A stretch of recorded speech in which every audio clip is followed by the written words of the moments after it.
संता बोला, जब मैं पैदा हुआ था तो मेरे पापा ने 52 बंदूकें चलवाई थी। बनता, कमाल है, सबका निशाना चुक गया यार। बेटा अपने पापा से बोला, पापा जी क्या मैं आपके दोस्त के घर पार्टी में जाऊं? पापा बोले, बेटा मुझसे नहीं अपनी मम्मी से पूछो। मम्मी बोली, बेटा मुझसे नहीं अपने पापा से पूछो। बेटा ये घर है या बैंक, इधर उधर जाने को बोल रहे हैं? पत्नी ने पति से कहा, अपना कंप्यूटर ठीक काम नहीं कर रहा है। मैं इससे जो चाहती हूँ उसे स्वीकार ही नहीं करता। कभी कारण पूछता है तो कभी सत्यापन मांगता है। आखिर यह मेरे मनमाफिक काम क्यों नहीं कर रहा? पति ने मुस्कुराकर जवाब दिया, प्रिय, क्योंकि यह कंप्यूटर है, पति नहीं। एक बार एक बच्चे ने संता की दुकान से 45 रुपये का सामान खरीदा और उसे 5 के नोट में 5 के आगे 0 लगा कर दिया और कहा, ये लो 50 रुपये, 5 रुपये वापस कर दो। संता को यह पता चल गया तो उसने सोचा कि इसका बदला लेना चाहिए।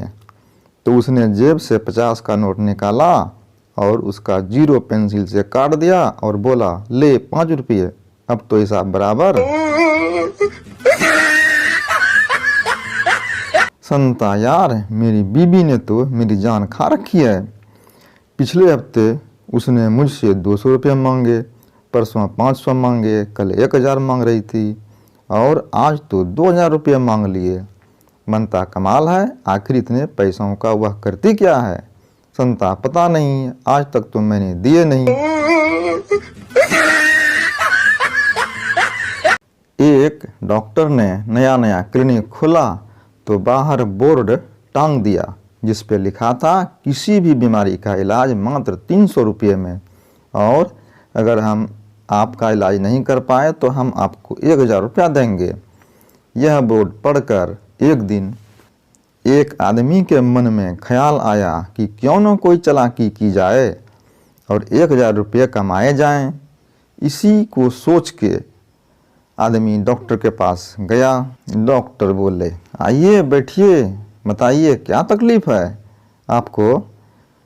आदमी, डॉक्टर साहब मैं अपना स्वाद खो चुका हूँ, कुछ भी खाता या पीता हूँ तो स्वाद का पता ही नहीं चलता। डॉक्टर ने पूरी बात सुनी और नर्स से कहा कि 22 नंबर वाली बोतल में से कुछ बूंदें इनकी जीभ पर डाल दो। नर्स ने जैसे ही बूंदें आदमी की जीभ पर डाली, आदमी एकदम से चिल्लाया, यह तो पेशाब है। डॉक्टर बोले, मुबारक हो, आपका स्वाद वापस आ गया। आदमी बहुत शर्मिंदा हुआ और उसे 300 रुपये भी गंवाने पड़े। कुछ दिनों बाद वो फिर से डॉक्टर के पास अपना हिसाब बराबर करने पहुंच गया। डॉक्टर, जी अब क्या तकलीफ हो गई? आदमी, डॉक्टर साहब मेरा अपनी यादाश्त कमज़ोर हो गई है। डॉक्टर ने नर्स से कहा कि 22 नंबर वाली बोतल में से दवाई निकाल कर इनको दो। यह सुनकर आदमी तुरंत बोला, डॉक्टर साहब वो दवाई तो स्वाद वापस लाने के लिए है ना? डॉक्टर बोले, मुबारक हो, आपकी यादाश्त भी वापस आ गई। एक दिन बीरबल बाग में टहलते हुए सुबह की ताज़ा हवा का आनंद ले रहा था कि अचानक एक आदमी उसके पास आकर बोला, क्या तुम मुझे बता सकते हो कि बीरबल कहाँ मिलेगा? बाग में बीरबल बोला। वह आदमी थोड़ा सकपकाया लेकिन फिर संभल कर बोला, वह कहाँ रहता है? बीरबल ने उत्तर दिया, अपने घर में। हैरान परेशान आदमी ने फिर पूछा, तुम मुझे उसका पूरा पता ठिकाना क्यों नहीं बता देते?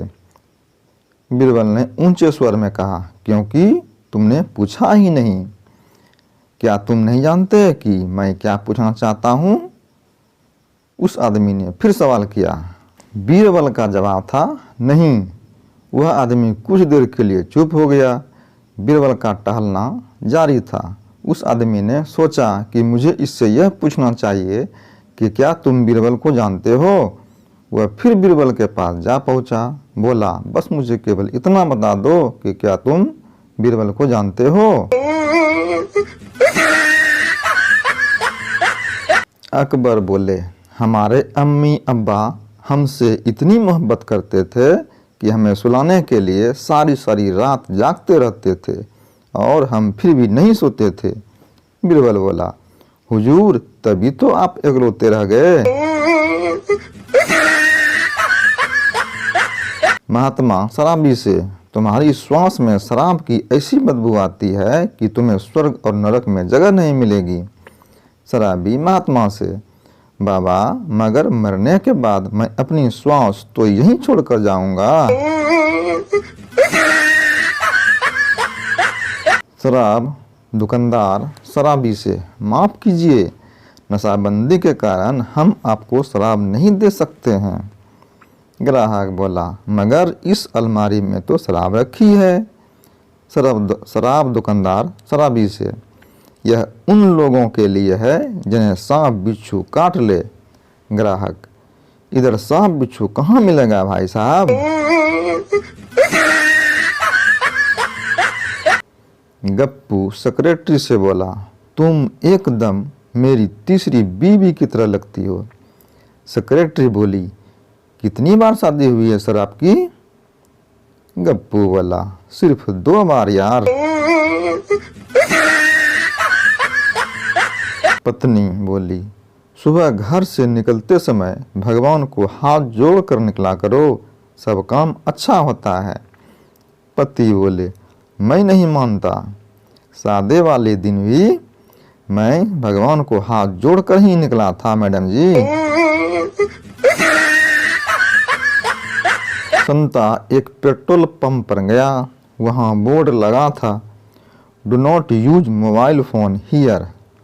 संता ने फौरन अपना मोबाइल निकाला और एक एक करके अपने सभी दोस्तों को कॉल करके हिदायत दी, अभी मुझे कॉल मत करना, यहाँ मोबाइल यूज करना मना है।